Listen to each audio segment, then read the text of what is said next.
जासूसों के आम दुनिया से कटी हुई एक सीक्रेट जगह पर कुछ लोगों को छोटी उम्र से ही खूंखार योद्धा बनने की ट्रेनिंग दी जाए। एक ऐसा योद्धा जो अकेला ही 100 के बराबर हो। कुछ ऐसा ही होता है हमारी आज की कहानी में। कहानी की शुरुआत होती है एक टैटू की दुकान में, जहां एक बूढ़ा आदमी एक गैंगस्टर के कंधे पर टैटू बना रहा था। अचानक गैंगस्टर के चेले ने उसे एक लिफाफा दिया जिसमें से काली रेत बाहर निकली। उन गुंडों को इसका मतलब नहीं पता था, लेकिन उसे देखते ही वो बूढ़ा आदमी वहीं जमा का जमा रह गया। उसने बताया कि काली रेत का मतलब है कि दुनिया के सबसे खतरनाक निंजा आने वाले हैं। कई साल पहले उसका सामना इन योद्धाओं से हुआ था और वो जानता है कि ये कितने खूंखार होते हैं। फिर उसने अपनी छाती का बरसों पुराना घाव दिखाया। असल में इस बूढ़े आदमी का दिल दाईं तरफ है और यही कारण था कि वो निंजा के उस वार से बच गया था। अचानक एक आदमी का सर धड़ से अलग हो गया और चारों तरफ डर का माहौल फैल गया। तभी छत से एक तार गिरी और उसने एक आदमी को ऊपर खींच लिया। जब वो वापस आया तो उसके शरीर के टुकड़े हो चुके थे। ये निंजा हमेशा अंधेरे में छिपकर वार करते थे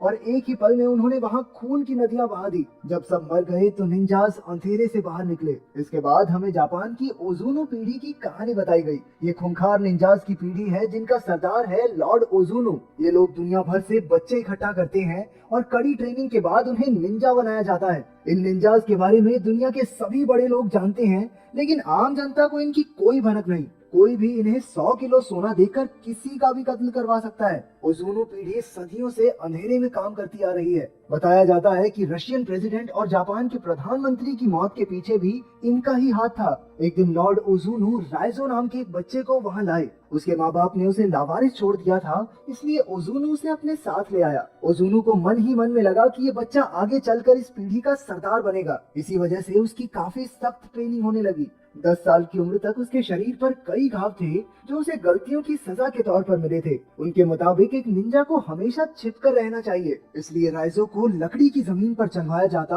और अगर हल्की सी आवाज भी हुई तो ओजुनो उसके पैर पर जोर से वार करता। रात को वो दर्द की वजह से सो तक नहीं पाया, लेकिन तभी किरिको नाम की एक लड़की ने आकर उसके घाव पर मरहम लगाई। वो भी उसकी तरह निंजा ट्रेनिंग ले रही थी। वहाँ सबको सिखाया जाता था कि किसी भी तरह के इमोशंस को अपने अंदर से निकाल कर फेंक दो, लेकिन किरिको सबसे अलग थी। उसे लोगों को मारना बिल्कुल गलत लगता था। जैसे जैसे वक्त बीतता गया, राइजो और किरिको बड़े होते गए, लेकिन दोनों में कोई खास बातचीत नहीं हुई। वो दोनों सिर्फ दूर से ही एक दूसरे को देखते थे। राइजो अब ओजुनो पीढ़ी का सबसे काबिल निंजा बन गया था, लेकिन अपने सीनियर ताकेशी का सामना करते हुए वो हार गया क्योंकि ताकेशी ने धोखे से वार किया था। उसे बचाने की जगह ओजुनो ने राइजो को ही कमजोर कहकर बेइज्जत कर दिया। उसने राइजो के पेट में अपनी उंगलियों से जोरदार वार किया और वो बेचारा दर्द से कराहने लगा। अगली सुबह ओजुनो ने देखा कि राइजो फिर से ट्रेनिंग के लिए तैयार था। उसकी लगन देखकर ओजुनो काफी खुश हुआ। जल्द ही राइजो ने अपने सारे विरोधियों को आंख बंद करके भी हरा दिया, लेकिन किरिको को वहाँ की मारा मारी अब भी पसंद नहीं थी। राइजो अक्सर उसे समझाता था कि अगर ओजुनो को पता चल गया तो वो किरिको का दिल निकाल लेगा। फिर किरिको ने कहा, लेकिन मेरा दिल तो तुम्हारे पास है, तो कोई कैसे निकालेगा? एक दिन किरिको को चाकू से किसी को मारने का टास्क मिला। जब किरिको से ये नहीं हुआ तो ओजुनो ने उसके चेहरे पर चाकू मारकर उसे पिंजरे में बंद कर दिया। रात को राइजो छिपकर उससे मिला और उसे पानी पिलाया। कुछ दिन बाद एक रात को किरिको दीवार फांदकर भागने लगी। उसने राइजो को भी अपने साथ बुलाया, लेकिन राइजो ओजुनो के लिए वफादार रहा। आखिरकार वो पकड़ी गई और अब उसे मौत की सजा होनी थी। ताकेशी ने सबके सामने उसके दिल पर वार करके उसे मार डाला। उस दिन राइजो के अंदर भी कुछ मर गया, लेकिन वो फिर भी ओजुनो से जुड़ा रहा। इसके कुछ साल बाद बर्लिन में मीका नाम की एक लड़की को निंजास के होने के कुछ सबूत मिले। इन सबूतों को लेकर वो अपने बॉस मैस्लो के पास पहुंची, लेकिन मैस्लो ये मानने को तैयार नहीं था कि ऐसे निंजास मौजूद हैं जिनके बारे में सिर्फ बड़े लोग ही जानते हैं। ऐसा कुछ नहीं होता। इसलिए मीका ने उसे सबूत दिखाए कि बड़े लोगों का पैसा इधर उधर होने में और कई नेताओं की मौत में निंजास का ही हाथ है। अब मैस्लो ने इसके बारे में और जानने का फैसला किया। उन्हें पता चला कि सेबैस्टियन नाम के एक जासूस ने भी ऐसे सबूत इकट्ठा किए थे, लेकिन जल्द ही उसे काम से निकाल दिया गया और किसी ने उसका खून कर दिया था। उधर राइजो भी किसी खास काम के लिए बर्लिन में था। वो एक सुनसान से घर में अकेला था और हर सुबह कड़ी ट्रेनिंग करता। एक दिन वो कपड़े धोने की दुकान पर गया, जहाँ उसे एक औरत दिखी। उसे देखते ही राइजो समझ गया कि वो भी एक निंजा है। उसी वक्त दोनों ने एक दूसरे पर वार किया और एक जबरदस्त लड़ाई शुरू हो गई। कुछ देर बाद हमने देखा कि राइजो उस लड़की को एक वॉशिंग मशीन में भर के चला गया था। उधर मीका उस जासूस की पत्नी से मिलने पहुंची जिसे निंजास के सबूत मिलने पर मार दिया गया था। उस औरत ने बताया कि यूं तो उसका पति काफी हिम्मत वाला था, लेकिन उस घटना के बाद वो इतना डर गया कि घर के हर खिड़की दरवाजे पर कम से कम 2 ताले लगाकर रखता। घर के हर कोने में रोशनी रहती थी। उसने परछाइयों के लिए कोई जगह छोड़ी ही नहीं कि कहीं कोई निंजा ना आ जाए। लेकिन उस रात जब वो आए तो बत्तियां अपने आप ही बंद होने लगी। अगले दिन मीका के ऑफिस में एक ऑफिसर आया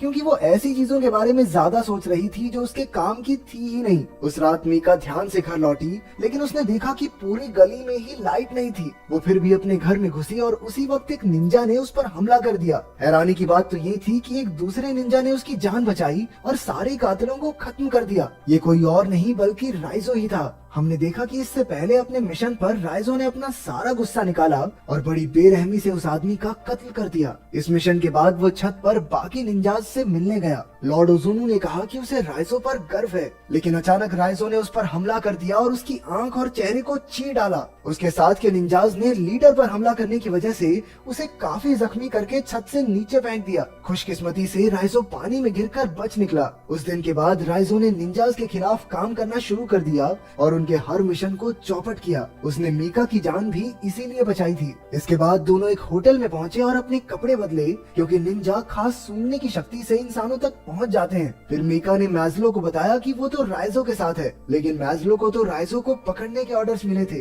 वो जानता था कि राइजो उनका दुश्मन नहीं है, लेकिन उसे ऑर्डर तो मानने ही होंगे। इसलिए जब मैज़लो मीका और राइजो से मिलने गया तो पुलिस ने उसे बंदी बना लिया। फिर उसे एक सुनसान जेल में कैद करके जंजीरों से बांध दिया गया। जब मीका को पता चला कि इसमें मैज़लो भी मिला हुआ है तो वो उससे बात करने गई, लेकिन मैज़लो उसे रिहा करने के लिए हरगिज राजी नहीं हुआ, क्योंकि राइजो जेल में ही निंजाज से सुरक्षित रह सकता है। रात को मीका राइजो को पानी पिलाने गई, लेकिन फिर राइजो कहने लगा कि निंजाज किसी भी वक्त यहाँ आ जाएंगे। मीका ने मैज़लो को भी सावधान करने की कोशिश की, लेकिन अब बहुत देर हो चुकी थी। अचानक लाइट्स चली गई और निंजाज अंधेरे से बाहर निकले। उन खतरनाक योद्धाओं के सामने जाबाज सैनिकों की फौज और उनके हथियार भी कम पड़ गए। तभी मीका ने राइजो की जंजीरें खोलकर उसे रिहा कर दिया। फिर उसने निंजाज का मुकाबला करते हुए मीका को भाग जाने को कहा। हालांकि राइजो ओजुनु पीढ़ी का सबसे बेहतरीन निंजा था, लेकिन इतने सारे निंजाज को एक साथ संभालना उस पर भी भारी पड़ रहा था। अंत में राइजो और ताकेशी लड़ते हुए सड़क पर पहुंच गए। ताकेशी अपनी तलवार से राइजो का काम तमाम करने ही वाला था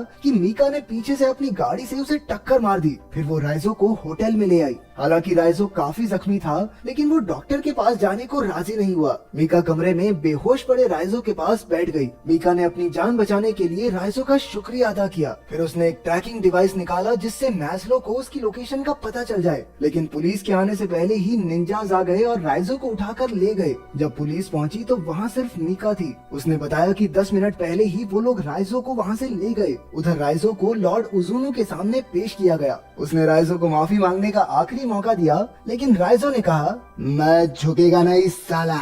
इससे ओजुनु का गुस्सा 7वें आसमान पर पहुंच गया, क्योंकि कुछ साल पहले तक तो उसने सोचा था कि यही लड़का आने वाले समय में पूरे कबीले का सरदार बनेगा। उसने राइजो को किरिको की जगह खड़ा किया और फिर अपनी उंगलियों से 3 बार खतरनाक वार किए। आमतौर पर ओजुनु के एक ही वार से लोग मर जाते थे, लेकिन राइजो ने तो बस खून की उल्टी की। उसके साथ साथ ट्रैकिंग डिवाइस भी बाहर आ गया। उसी वक्त मीका ने पूरी पुलिस फौज के साथ हमला करके खलबली मचा दी। कई निंजाज धमाकों में मारे गए। इस खूनी जंग में दोनों तरफ से कई लोग शहीद हुए। वहीं राइजो को ताकेशी और उसके आदमियों ने घेर लिया। राइजो ने आव देखा ना ताव और एक एक करके सबको धूल चटा दी। फिर ताकेशी और राइजो आमने सामने आए और अपना पूरा जोर लगा दिया। आखिरकार जीत राइजो की हुई और उसने ताकेशी के शरीर का एक हिस्सा काट फेंका। अब बारी थी ओजुनु की। उसने देखा कि ओजुनु एक कमरे में आराम से बैठा था। वहीं बाहर जबरदस्त धमाके हो रहे थे। अचानक ओजुनु हवा में ही गायब हो गया और राइजो के पीछे के अंधेरे से निकला। सिर्फ एक धक्के से उसने राइजो को हवा में उड़ा दिया। फिर दोनों ने अपनी तलवारें निकाली और एक दूसरे के खून के प्यासे हो गए।